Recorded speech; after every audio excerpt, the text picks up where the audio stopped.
So I've been ordering PSPs off eBay for quite a while now, especially from Japanese sellers. And this time around, I got another package. I opened it up, took a look inside, and told myself I should probably make a video about this. So here we are. So we got ourselves 4 PSPs, all from Japan. And since I've been buying PSPs like this for the past couple of years, I've got some tips that I can give you on how to snag yourself a good deal on a PSP, whether it's for a project where you do a whole reshell, or a decent unit for a decent price. So without further ado, let's get right into it. So this video will be chaptered according to the tips I'll give you here.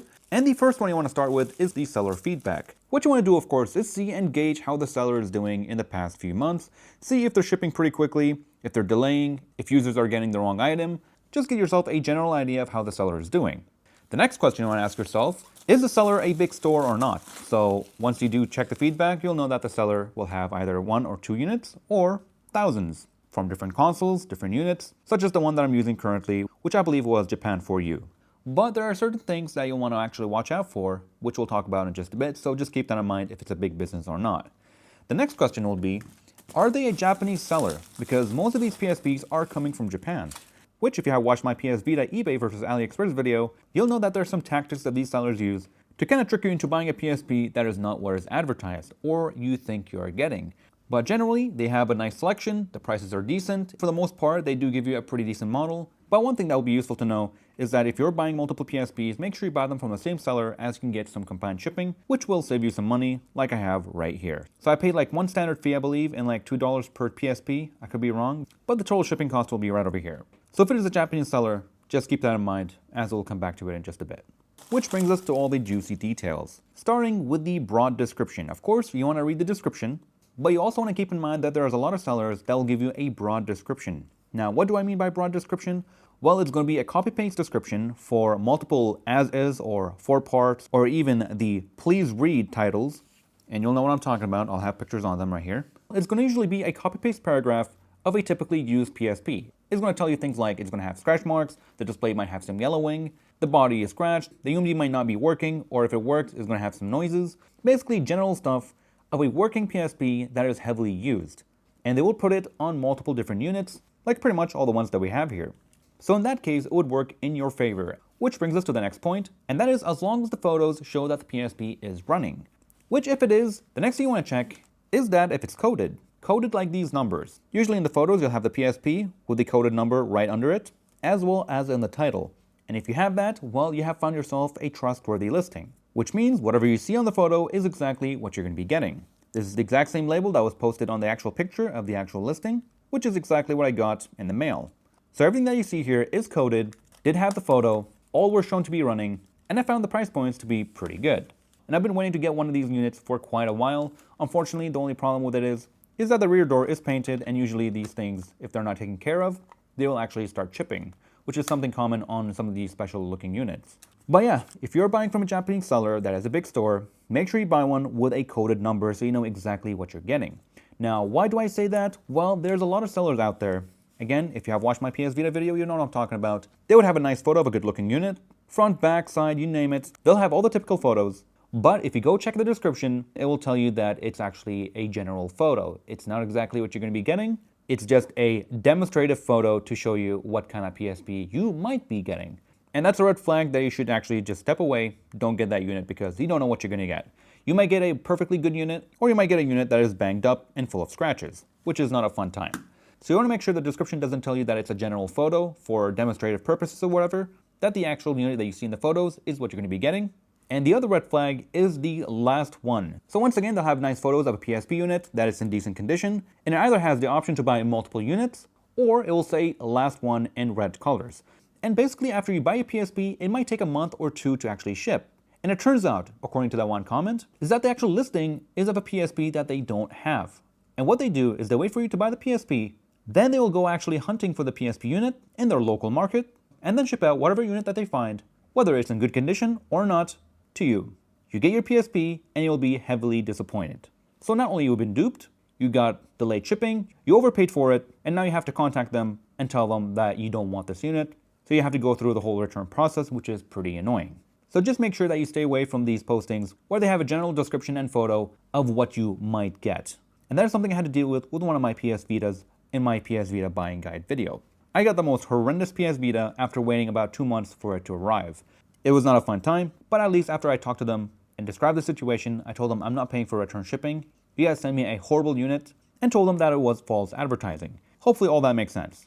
Now let's say that you have found the PSP that you're looking for, you found the right color, it seems to be working in the photos with the screen on, it's a bit scratched up but you're okay with it because you're going to be swapping the shell anyways, and that it's coded. Well, hold up before you actually hit that buy button. There are a couple more things you want to check. The first one being, are the actual buttons? Do the buttons look in perfect condition? Has the PSP been opened up and been tampered with on the inside? If it is, you definitely don't want to buy that unit, especially if you're not experienced and ready to actually fix whatever problem that you might find. Usually they have photos at an angle like this, and it's very hard to tell if the actual labels here have been opened up or not. And sometimes you can tell, sometimes you can't, but that is one thing you want to check. You want to check every photo where the label is kind of visible and see if these labels have been removed. The next thing you want to check is that if it's been reshelled. And one way you can tell is through the media buttons on the bottom here. Usually the labels on these things are badly printed, they're off angle, and it just looks horrible. One possible giveaway is that if the unit looks perfect, if it has absolutely no scratches whatsoever, it almost looks brand new, and it looks too good to be true, usually they price them around $120, which is way too much for a PSP, then it probably is. The stickers may look brand new, but these reshells also come with sticker replacements, so that could throw you off. Usual places where you can see that things have been used are the power button, the trim outline usually is worn out, and of course the UMD being pretty scratched up, so make sure you take a good look at it, and if you need help, you can find me on Discord, post a link of it, or post the photos, and I can try to help you out. Sometimes if you can't see the sticker, you'll see that there are some weird tones, like some unofficial colors, like you may have some black with blue buttons, and that just doesn't exist on the actual PSP lineup. That of course means that it's been opened up, and they just kind of threw parts together to make a working PSP. Stay away from that, because in the past I have experienced some horrible PSPs. One of them was a 1000 model, and basically when I opened it up, I was horrified to see a botched up job where the connector here was broken and they just soldered the wires directly to the motherboard, and to insulate it from the subframe, they took a rubber piece and they just laid it in between to kind of stop it from shorting. It was horrible, and that's all because it's been opened up, hastily fixed, and that's just no fun. And here's one actual example of a unit that I bought for the parts. The back is flaking, which I already knew, I didn't care about that. But what I was mostly after is not only the motherboard, but the actual buttons, which were all in a great condition, except for the face buttons, which was quite unfortunate, because I found it to actually be broken. And basically it kind of looked okay in the photos, but you can kind of see that it's not exactly perfect or how it should look like. And when I came to rip them apart to use them for another project, I found the O button to be disconnected. I tried to fix it, but it didn't work out too well, so I just kind of did an alternate solution where I applied some glue to the surrounding area to kind of make it work better, but I still haven't tested it, so that's that. And the last one you should watch out for are the combo units, where they sell you an SD card, a battery, everything that you need for a PSP to get started. They'll give you different storage options and some built-in games, and they'll charge you anywhere from $100 to $120, and that's just way too much for a PSP. You have no idea of the actual condition of the PSP, and the same with the SD card and battery. You have no idea what they're going to be sending you, because usually they'll just give you a really cheap model and call it a day. When you could have bought your own PSP for around $35 to $60, a top-of-the-line battery for around $14, which again I have a video about, you can watch it in the description down below, and a 64 SD card with an adapter that'll cost you just under $10. So why get scammed on these units when you can build your own PSP and have a whole lot more fun, where you can possibly get a cooler unit in a much better condition with much better parts overall. And lastly, before we go ahead and take a look at these units, just remember that you can always go ahead and swap the lens on these PSPs, which I also have a video about. So as long as the unit looks in a good condition, the lens doesn't matter too much, as you can always go ahead and swap it out for something even better, which is made out of glass. So with that being said, let's go and finally see how these units turned out. So for this one, the front looks great. The lens is actually in a great condition. Barely any scratches that I can see. Triggers feel all right. This one is kind of grimy, so we're going to have to open it up and clean it up later. The analog stick is perfectly smooth. UMD slot looks pretty clean.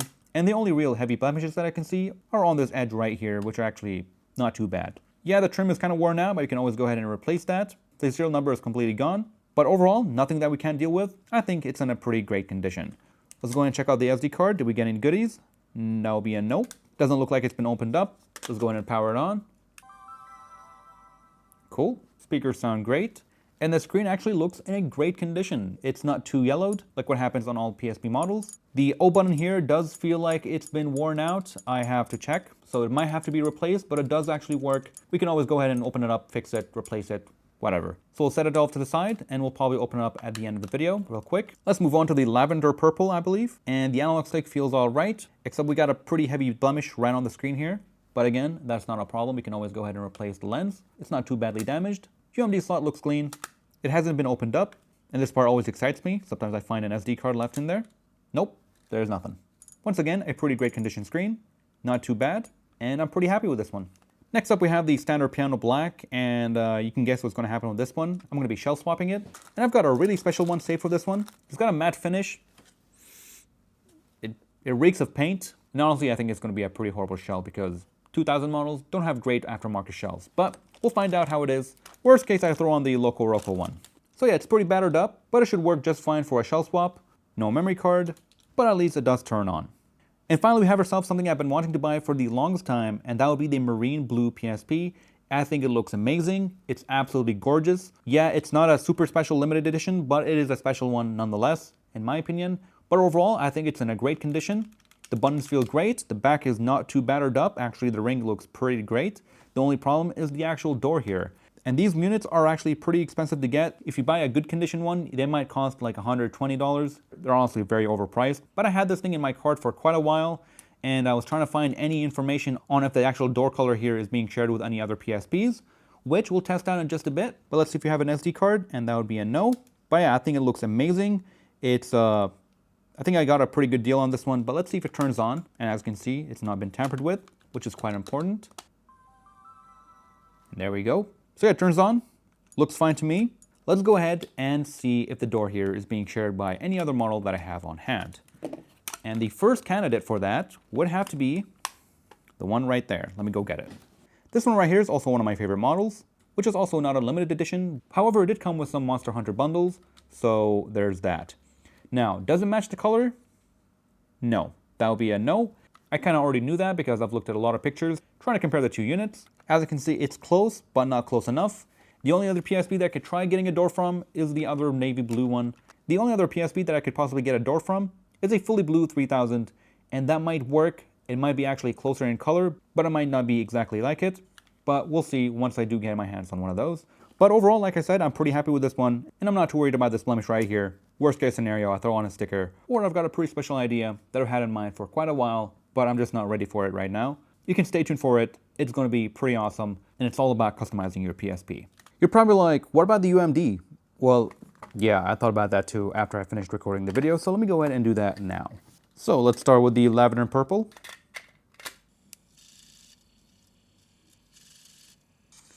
Alright, finally, it took forever. It took about 6 minutes to actually get to this point. It's so slow to load that I think some of the sounds are taking a while to actually load in. But hey, at least it works, which means we can go ahead and clean it up, and it should work a whole lot better. And one quick thing we can do here, and that is to just clean up the lens right there with a microfiber cloth or a clean tissue, just to push off any dust that's in there. And if everything is all good, it should load a whole lot faster. Nope, still taking forever. So we might need some lubrication, who knows, but that is something for a future video where we go ahead and do a deep dive on UMD cleaning and servicing. So now let's go ahead and try out the black one. And again, just for good measures, I'm just going to give it a quick wipe and see how much faster this loads. And it seems like this one is not loading at all. Who knows? We'll see what that problem is in a future video. Quick wipe.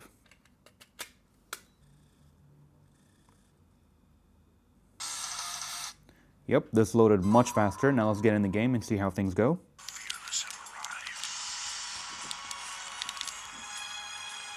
Interesting. So the start button doesn't work, and I should have done this test earlier on the video. So maybe, just maybe, we'll take it apart in just a bit here. But so far the UMD is working just fine. Now let's go ahead and try out the blue one.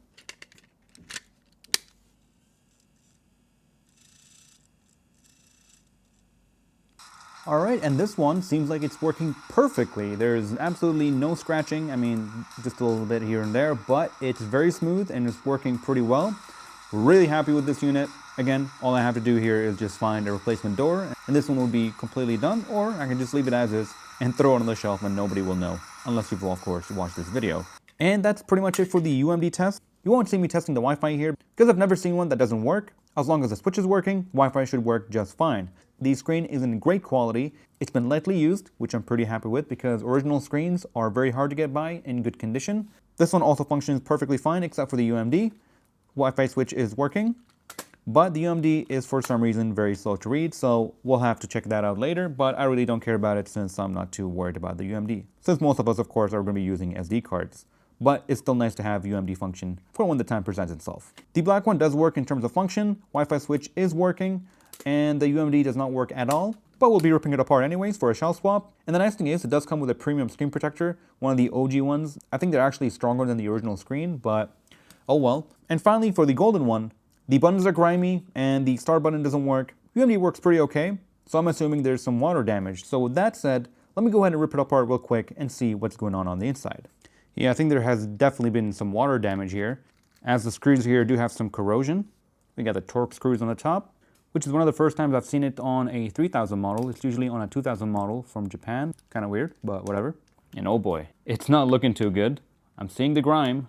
So we got a long piece of DNA right here, a bunch of debris around the analog, and as you can see here, there's a bunch of dirt right where the trigger is, so probably some kind of soda. And I'm not saying anything major on the outside of the actual buttons. Maybe it has actually seeped under the screen, so let's go ahead and find out. I don't know, looks fine to me. It's gonna either need a good cleaning or a simple cheap replacement ribbon. But you get the idea. You cannot buy these things for cheap. You get your own parts, you take it apart, you have fun, you learn about your PSP, and eventually you should end up with a nice unit. Oh yeah, and one last thing, here's why the O button didn't feel right, and that's because the rubber has been worn out and has finally decided to separate. And it always happens with the O button. I guess it's something with the Sony's design. Perhaps it might be just something with Japanese PSPs. Because if you didn't know, Japanese units actually have the O and X buttons flipped around, so I'm assuming something to do with a design flaw, on top of the increased usage on the O button, since it's the main button for OK and jumping and whatever. That being said, I don't have enough North American units to see if the same issue happens for the X button. If you do, let me know. And with that being said, that is all for this video. So if you guys have any questions, do let me know in the comment section below or find me on Discord. I think I covered pretty much everything when it comes to eBay. Check the post notes in the pinned comment for extra details, for if you're buying a used unit from the local market. And yeah, that is all. So thank you all for watching, and I'll see you guys in the next one. Take care, everyone.